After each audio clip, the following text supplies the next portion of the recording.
Hello and welcome to Spotlights. This is the podcast for the Yale Forum on Religion and Ecology.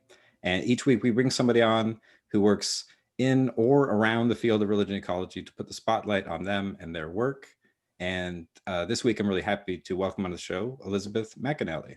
Elizabeth. Hi, it's really good to be here. Now, you're the newsletter editor and web content manager for the Forum on Religion and Ecology. And so it's nice to have somebody, working kind of behind the scenes, and we can kind of bring you out and say a little bit more about what's going on in that way. And, Tara Trapani was on the show a couple months ago, and she was talking about the website. So I'm curious, what is this newsletter? Some of the people that watch the show or listen to it already very familiar with the forum. Some folks are kind of new to it, and they might not know about this newsletter. So could you tell us a little bit about what you're putting together? Sure, yeah. If you're not already subscribed to the newsletter, I highly recommend it. It's a great way to see what's going on in the field and force of religion and ecology. We always highlight new publications, like new books, but also news articles. Occasionally we highlight different engaged projects. Also, lots of events. So especially right now, lots of online events in light of the pandemic. And so it's a great way to see what's going on and how you can get involved too. So you can sign up by visiting the forum website. Right. Easy. Yeah, it really is. I mean, there's so much information on the website that really keeping up with the newsletter helps you keep up with the field, because you can't read the whole website. There's just too much to go through. So I know that helps me every month. If, there's new publications coming out I otherwise just can't keep up with. And then you see them there, or especially news events, because that's another one that's really hard to keep up with. Yeah. And I think a lot of people are often surprised that religion and ecology is as present in the news as it is. It seems like it might be kind of marginal or something. Definitely. Also, one more thing, job openings. We always include the jobs that are open right now. So that's a great place to look if you're looking for a job. Yeah, that's a good point. And that's something that, 20 years ago, there just weren't many jobs in the field. And one of the reasons there is precisely because of the efforts of the folks at the forum. So, along with the kind of administrative stuff you're doing, you're also a doctor, or a PhD in philosophy and religion, and you do your own research and writing related to religion ecology. And in particular, in 2019, you had this book come out, Loving Water Across Religions, Contributions to an Integral Water Ethic, with Orbis Books, and a very cool series, right? Their Ecology and Justice series. Lots of great books there. So I wonder if you could tell us a little bit about that. First of all, loving water, then we'll get to the across religions. But why was water the focus for your work? What's going on with water issues? Yeah, well, I love water, and there's so many ways that water intersects with our own personal life, but our culture, the whole earth, the cosmos. And so it's like this elemental thread that connects all of life and earth systems. And so that's something that I studied at the University of North Texas. There was a philosophy of water issues emphasis in the philosophy and religion program, with also environmental ethics as the main focus. So I got very interested in how water, what does water mean? How does water permeate all aspects of life? How can we personally care for water and orient toward water in a more respectful way, and also in a way that doesn't take water for granted, but sees water as a sacred source of life that we need to really attend to. Yeah, I appreciate that. I think some people, when they think about water issues, they know sometimes, water scarcity is an issue. And as long as we just take shorter showers, everything will be okay. Mm-hmm. And you're showing that's a lot more than just shorter showers that are needed. It's a whole overhaul in our understanding of the world, right? Right. And to kind of think through those things, you're not just looking at one tradition, right? The across religions in the title, I think, is really significant and really pretty rare. There's just not that much work being done with interreligious or interfaith kind of research. A lot of times people are really asked to pick one tradition and situate themselves really squarely within that. Mhm. And here you're really working with a few traditions. So could you say a little about the religions that you're looking at here? Yeah. Yeah. I look at three of the world's religious traditions. I look at Christianity, Hinduism, and Buddhism. And so with Christianity, I focus on a sacramental consciousness of water. So seeing water as this, like having an I-thou relationship with water, seeing water as this thing that can reveal God's presence and is a gift from God. And with Hinduism, I look at the idea of loving service, of seva, and how different.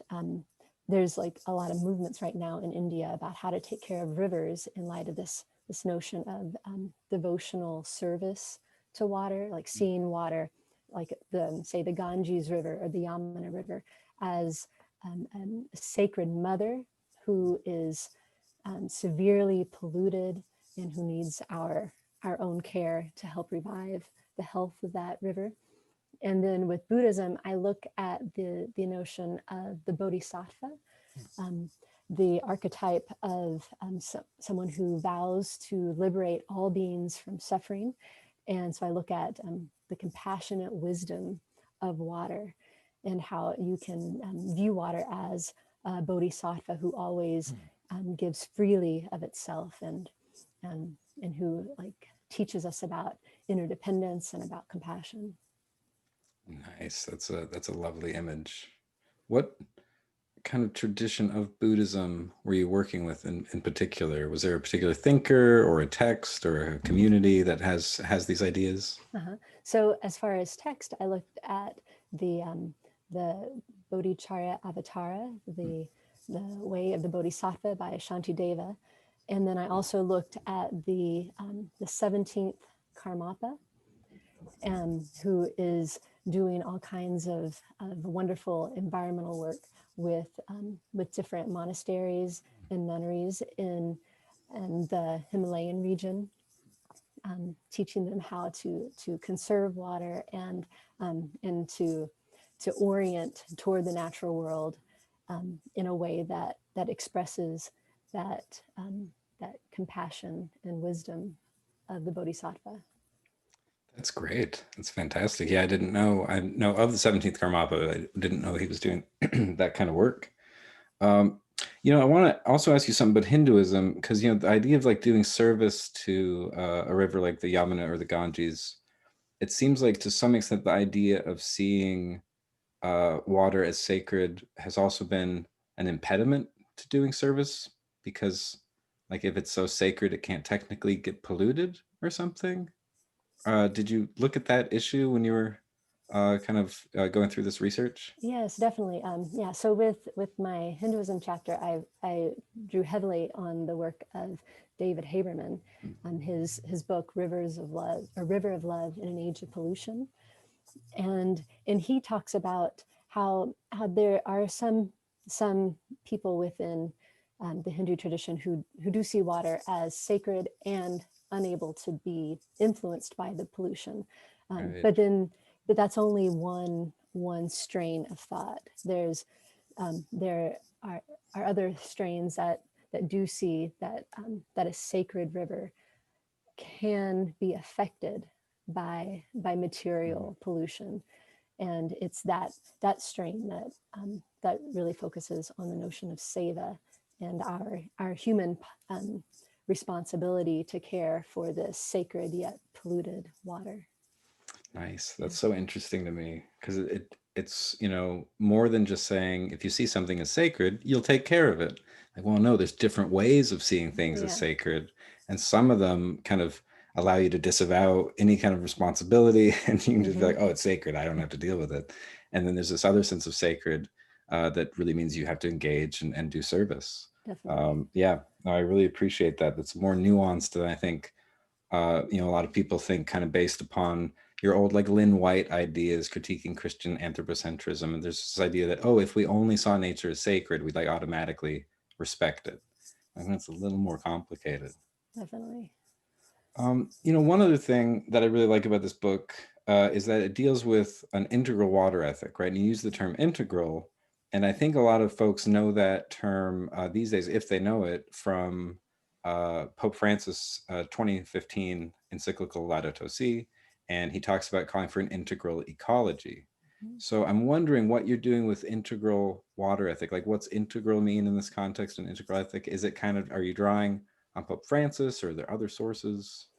I didn't draw heavily on Pope Francis, but I did draw heavily on the work of Thomas Berry, who talks about integral ecology, integral cosmology, um, and what I focus on with the word integral is seeing seeing the world in terms of like its natural physical components, but also its cultural significance, its social significance, spiritual significance, and also seeing the interiority of things. And so with water, um, you can see like H2O is its physical constitution, um, and and then its cultural significance. Like we relate to water in all aspects of our culture. You know, it kind of makes society run.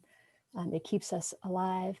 But then also with water's own interiority, that's the part that's like, well, so what is the life of water, or the withinness of water? And it's that mystery.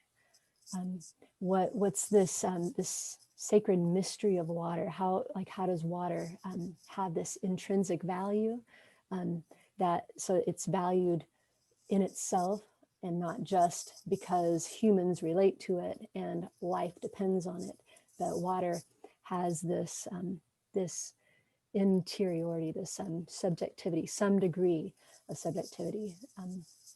So yeah, so I draw on the work of Thomas Berry and Brian Thomas Swin, with in the universe story. They talk about this principle of cosmogenesis, and they say that, yeah, they draw upon the work of Teilhard de Chardin, who says that all things in the universe have some degree of interiority, just as they have this degree of exteriority. Um, there's this complexity in consciousness that's permeating all of cosmic evolution. And so water also has that within itself. That's great. I think, you know, when people think of integral, they might think it's just interdisciplinary. We're like, don't worry, we're going to look at a few different disciplines and we'll try and get a more holistic picture of thing, right? But what you're doing is really more like transdisciplinary. You're getting to the water itself. It's not just about moving between disciplines. It's about kind of moving across the disciplines toward this actual substance, this thing called water, and not just looking at water's impact on our culture, but looking at water on its own terms, right? Water itself, in itself. I think that's, I don't know, I think it's becoming more commonly accepted to be able to talk that way philosophically, right? Mm-hmm. People are kind of allergic to ideas of like saying that water might have its own interiority or subjectivity or consciousness. But now, like things like animism, panpsychism, there's more people talking about this. And I mean, geez, with everything really in the material world, right? Animals, plants, mushrooms, and we're like, oh, the more we study it, turns out these things aren't stupid. And there's a life to everything, even the inorganic world, even H2O. Um, Exactly. yeah, that's really great, and that really changes the framework for thinking of something like freshwater scarcity, because you start to think a lot more about the actual ecosystems that are being impacted, the different living organisms that are impacted, and it's more than just how it's impacting our economy, right? Exactly. And you probably heard, right, that water futures are now being traded on Wall Street. Right. So yeah, not good news. That's not really respecting the interiority of water, I would No, think. no, just looking at the economic value, like how can some people control water and make huge profits on water? And that's not what water would really prefer.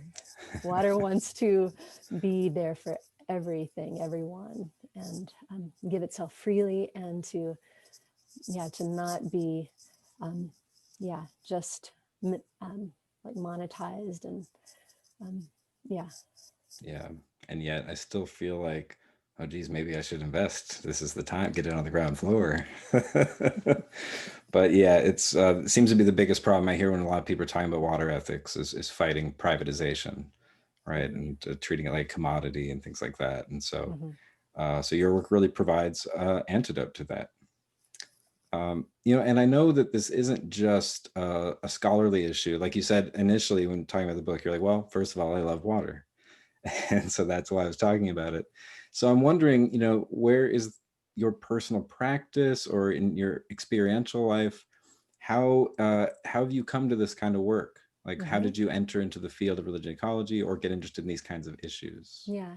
Yeah. Well, as far as how I got interested in religion ecology, I really um, feel it came from the University of North Texas, their environmental ethics program, um, which had a philosophy of water emphasis. Dr. Irina Klaver, she taught a handful of classes on the philosophy of water and really got me thinking deeply about water. And so with religion and ecology, George James, he really sparked that interest for me. And so then when moving out to California, I heard that Mary Evelyn Tucker and John Grimm were going to teach a class back in 2006 on world religions and ecology. I'd already read some of their work.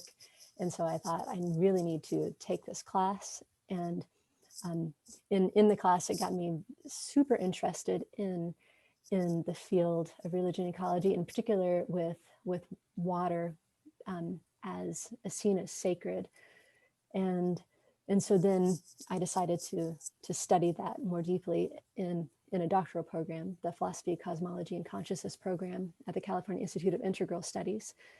And um, so I started connecting my own personal practice of yoga with ecology.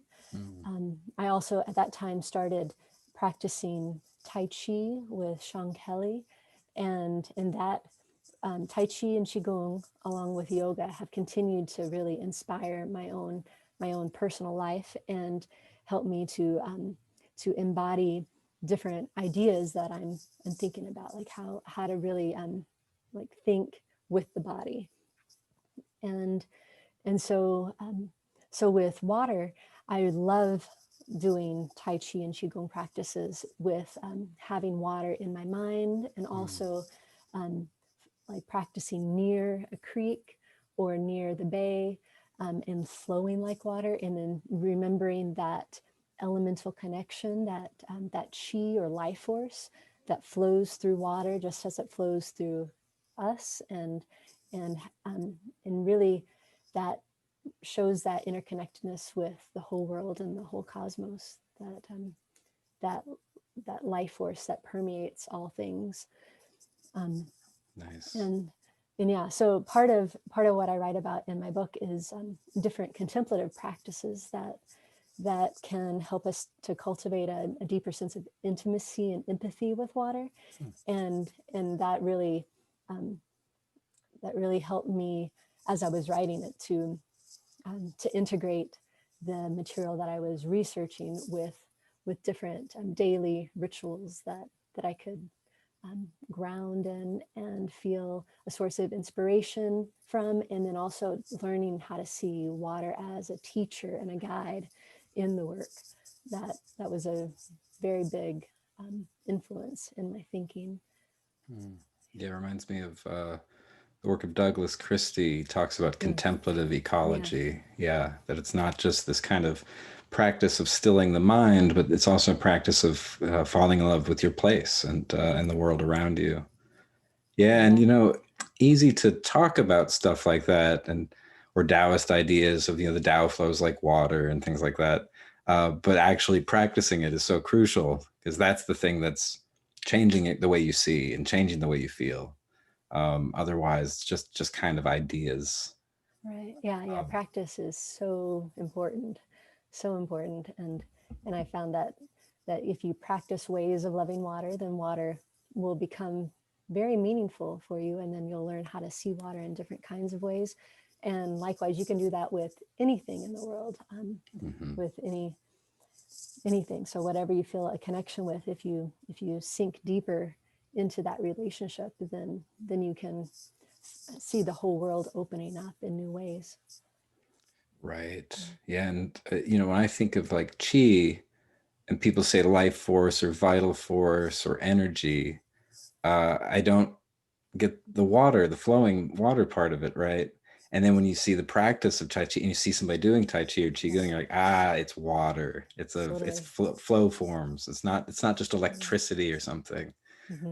So yeah, I appreciate that in particular. That's such a good example of where the practice really shows you what it feels like to tune into these things. Exactly. Well, we could talk for a while, but we try to keep these episodes short. That's always my promise, every episode. And so I want to kind of see if you can give us maybe one thing to do to have a better relationship to water, whether it's more just, more sustainable, more spiritually connected. But, like kind of like I was joking about earlier, people often say, oh, take shorter showers, or, make sure to turn the water off when you're brushing your teeth. I'm like, well, these are such small piecemeal band-aid solutions for what's this very large issue.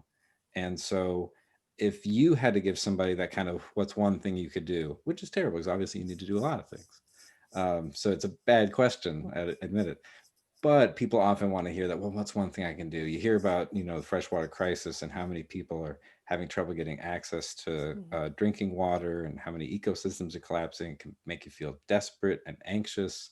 And so what's something somebody could do? What would be your kind of one thing? Yeah, that's a good question. What comes to mind is learning your watershed. I think that that practice can translate to wherever you're living. Like, learn where water is flowing in the place that you're living in. So where does your water come from? Like, what's the source of your drinking water? But also, where does it go once it leaves your house? Like, where is your wastewater treatment plant? And really getting a sense for the different waterways that flow in your place, and then like continuing to step back and seeing how those waterways are connected with larger waterways. And then that can really help you see how the particular water that you interact with on a daily basis is part of this global water cycle.